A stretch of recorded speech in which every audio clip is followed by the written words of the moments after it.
অন্যদিকে ঈদের আগে গুয়াহাটিতে গরু উদ্ধারের ঘটনায় চাঞ্চল্য। গতরাতে শহরের ইসলামপুর থেকে উদ্ধার হয় একটি গরু। এলাকাবাসীর অভিযোগ, ঈদে কোরবানির জন্য আনা হয়েছিল গরুটি। মালিক পক্ষের দাবি ৩ বছর ধরে তারা গরুটি পালন করছিল।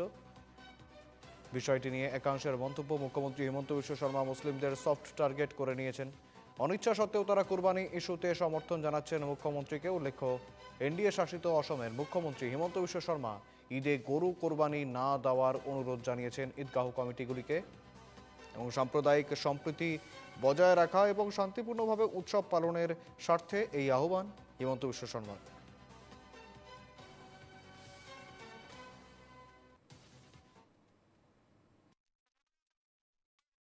বিজেপি চৰকাৰ শাসন অহাৰ পিছত অকল অসমত কি হৈছে চলিছে, যদি তেওঁলোকে গৰুটো বন্ধ কৰিব বিচাৰে মেঘালয়ত বন্ধ কৰক, মিজোৰামত বন্ধ কৰক, গোৱাত বন্ধ কৰক, অৰুণাচলত বন্ধ কৰক, তেওঁলোকৰ এই ৰাজ্যসমূহত বন্ধ কৰাৰ সাহস আছেনে?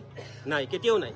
কাৰণ মুছলমান হৈছে এটা ছফ্ট টাৰ্গেট ইছ্যু। বিজেপিক ইছ্যু লাগে, বৰ্তমান মুছলমানৰ লাগে ইছ্যু। সেইকাৰণে এটাৰ পিছত এটা মুছলমানৰ ওপৰত যিটো ইছ্যু আছে সেইটো বিজেপি ধৰি আছে। বৰ্তমান যিহেতু আমাক মাননীয় মুখ্যমন্ত্ৰী ডাঙৰীয়াই যিহেতু আমাক মানা কৰিছে, আমি ৰাইজে সিদ্ধান্ত লৈছোঁ ইয়াত আমি এবাৰ গৰু কোৰবানি নিদিওঁ। নিশ্চয় তেওঁৰ সিদ্ধান্ত মানি লৈ আমি এবাৰ ছাগলী কোৰবানি দিওঁ।